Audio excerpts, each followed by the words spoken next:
ஒரு பெண் பிள்ளை. இந்த ரமலானுக்கு முந்தைய ரமலான் ஒரு தாய் கால் பண்ணுறாங்க. அல்லாஹ் மீது ஆணையாக அவர்கள் நிதானத்தோடு பேசுகிறார்கள். நான் அழுகிறேன் அதை கேட்டுக்கொண்டு. அந்த உம்மாவை பலமாக பேசுகிறார். ஒரு பல்கலைக்கழகத்தின் பட்டதாரி அந்த அம்மா. அவள் பேசுகிற நேரம் நோன்பு பிடித்து கொண்டிருக்கிறேன். என் கல்பு கரைகிறது. ஏனென்றால் அவங்களுடைய மகளுடைய விஷயத்தை சொல்கிறார். என் மகளுக்கு ப்ளூ ஐஸ் என்றார். அதாவது நீல கண்ணு. நீல கண்ணண்டா அந்த கண் அவ்வளோ அழகாக இருக்கு. உலகத்தில் அழகான கண் ப்ளூ ஐஸ் என் மகளுக்கு கிடைச்சது. அந்த கண் அவ்வளோ அழகாக இருக்கு. ஆனால் அந்த கண் ரொம்ப வீக்காக இருக்கு. ஏதாவது பட்டா கண்ணு போயிடும், பார்வை இழந்துருவாங்க, குருடாக மாறிடுவாங்க. சின்னத்தில் எங்கள் பிள்ளையோட ஒரு கண்ணு போச்சு. எங்களுக்கு அல்லாஹ் சொத்துக்களை தந்திருந்தான், எல்லாத்தையும் விற்றோம்ண்டாங்க. எல்லாத்தையும் விற்றதுக்கு பிறகு இந்தியா வரைக்கும் போனோம். எங்கள் பிள்ளையுடைய மற்ற கண்ணை பாதுகாக்கணும் என்றதுக்கு போனோம். எல்லாத்தையும் செஞ்சுட்டு வந்தோம். ஸ்கூலுக்கு போவோம் சார், நான் போய் இருப்பேன். ஏன் தெரியுமா? எங்கள் மகளுக்கு கண்ணுக்கு எதுவுமே நடக்கக்கூடாது. கொஞ்சம் பெருசான அப்புறம் ஸ்கூலில் சொன்னாங்க, நீங்கள் வராதிங்க, நாங்கள் பார்க்குறோம். அப்போ ஒரு கண்ணாடியை போட்டு எங்கள் மகளை ஸ்கூலுக்கு கூட்டி போவோம். ஒரே ஒரு ஒத்த கண்ணு. எங்களுக்கு இருந்த இந்த பிள்ளையோட கண்ணை பாதுகாக்கிறது எங்களுக்கு அவ்வளோ முக்கியம். ஏதாவது லேசப்பட்டா கூட அந்த கண்ணு போயிடும் என்று வைத்தியர்கள் சொல்லியிருந்தாங்க. ஸோ அவ்வளோ வீக் அந்த நரம்பு. ஆனால் பாதுகாக்க அவ்வளவும் முயற்சி எடுத்துட்டு நிற்கிற நேரம் ரப்ப அதை சோதனையாக்கினான். எப்படி என்றால், யாரை ஏசுறது என்று சொல்லியதால் அளவுக்கு சுபவுக்காக வேண்டி ஃபஜருக்கு எழுப்பின புள்ள குமராகி 2 மாதம். இப்போ தொழணும் என்பதுக்கு அந்த புள்ளை எழும்பி வெளியே வர்ற நேரம். ஆனால் கண் இருட்டாக இருக்குது, வெளியே தண்ணி தெரியாது. இவங்க வாப்பா சொல்லக்கூடிய அந்த பெண்ணுடைய வாப்பா அவங்க கோமாவில் இருக்கிறாங்க. வளமையாக எழும்ப மாட்டாங்க. அன்றைக்கு அவருக்கு அந்த ஸ்டேஜில் இருந்தவர் நின்றுட்டு இருக்கிறார். இந்த புல்ல உதுவெடுத்துட்டு வந்து கண்ணாடியை கழட்டிட்டு போய் உதுவெடுத்துட்டு வந்த புல்ல ஒத்த கண்ணால் வரணும்.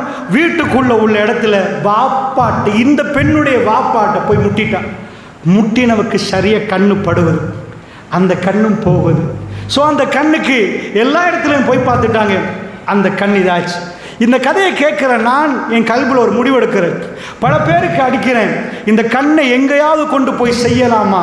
அதுக்குரிய நபர்களை நாம் தேடி பிடிப்போம். பாருங்க, அப்பொழுது இந்த நாட்டில் பாதிக்கப்பட்டவுடைய சில சப்ஜெக்டுகள் என் காதுக்கு வருகிறது. இந்த ட்ரீட்மெண்ட் இந்த கண்ணுக்கு எதுவுமே செய்ய முடியாது என்ற முடிவு வருவது.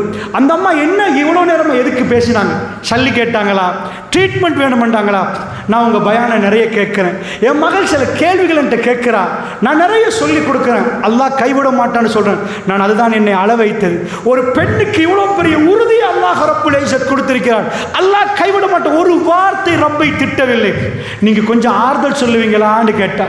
என் மகள் உங்கள் பயானை நிறைய கேட்பா. ஆறுதல் சொல்லுவீங்களான்னு கேட்டா. என்ன சொல்கிறான்?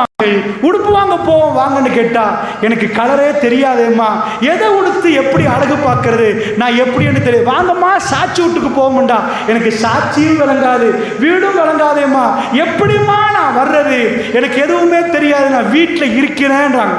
அந்த உம்மா திடீரென்று அந்த புள்ள கனவு கண்டு, உம்மா எனக்கு பார்வை வர்ற மாதிரி கனவு கண்ட, நாளைக்கே அல்லாஹ் எனக்கு பார்வையை தந்துருவானாமான்னு கேட்கிறா.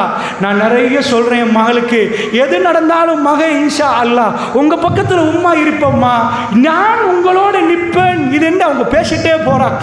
அல்லாஹ்வுடைய நல்லடியார்களே, அந்த 2 கண்ணு எனக்கு இருப்பதை நான் நினைத்து பார்க்கிறேன். என் பிள்ளைகளுக்கு அல்லாஹ் கொடுத்ததை நினைத்து பார்க்கிறேன். என் உறவுகளுக்கு கொடுத்ததை நினைத்து பார்க்கிறேன். ரப்புல் ஆலமீன் அதை கேட்டால், அலம் நஜஅலஹு ஐனை, உங்களுக்கு 2 கண்களை தரவில்லையா என்று கேட்கிறார். ரஹ்மான், என்னுடைய பிள்ளைகளை நான் பார்த்து ரசிப்பது அந்த கண்களால். அல்லாஹ்வுடைய நல்லடியார்களே, இந்த ஒன்றுக்கு நாம் சந்தாவில் விழுந்தால் கூட அந்த கண்ணை செய்ய முடியுமா என்று கேட்டால் நோ சான்ஸ். நம்முடைய நாட்டில் ஒரு அதிபராக நின்ற சந்திரிகா அம்மையார் அவர்கள் கண்ணு போச்சு. நாட்டில் ஜனாதிபதி தேர்தலில் நிற்கிற நேரம் ஒரு பொம் பிளாஸ்ட் ஆகி கண்ணு போச்சு. உங்களுக்கு அந்த வித்தியாசம் அவ கண்ணை பார்த்தாலே தெரியும். நாட்டு ஜனாதிபதிக்கு இயல்பான கண்ணை பெற முடியாவிட்டால், நாட்டு ஜனாதிபதிக்கு பறி கொடுத்த கண்ணை எடுக்க முடியாவிட்டால் எப்படி அப்பா மற்றவர்களுக்கு? அல்லாஹ் சல்லி கேட்டானா? கண்ணுக்கு ஏதாவது கேட்டானா? இந்த கண்ணால் ஹராத்தை பார்க்க முடியுமா? அல்லாஹ்வுடைய நல்லடியார்களே, அருவருப்பான காட்சியை பார்க்க முடியுமா? அல்லாஹ் ரப்புல் ஆலமீன் அந்த கண்ணை எடுத்து போட்டால் ரப்புக்கு அஞ்ச வேண்டும். அல்லாஹ்வுடைய நல்லடியார்களே, இவைகள் அத்தனையும் அத்தாட்சிகள். ஆஸ்பத்திரிக்கு போய் ஒருத்தர் பக்கத்தில் உட்கார்ந்து பாருங்க, அவர் வேதனைப்படுவதை பாருங்க. அவருக்கு கிட்னி பிரச்சனை என்பார்கள், ஹார்ட்ல பிரச்சனை என்பார்கள்.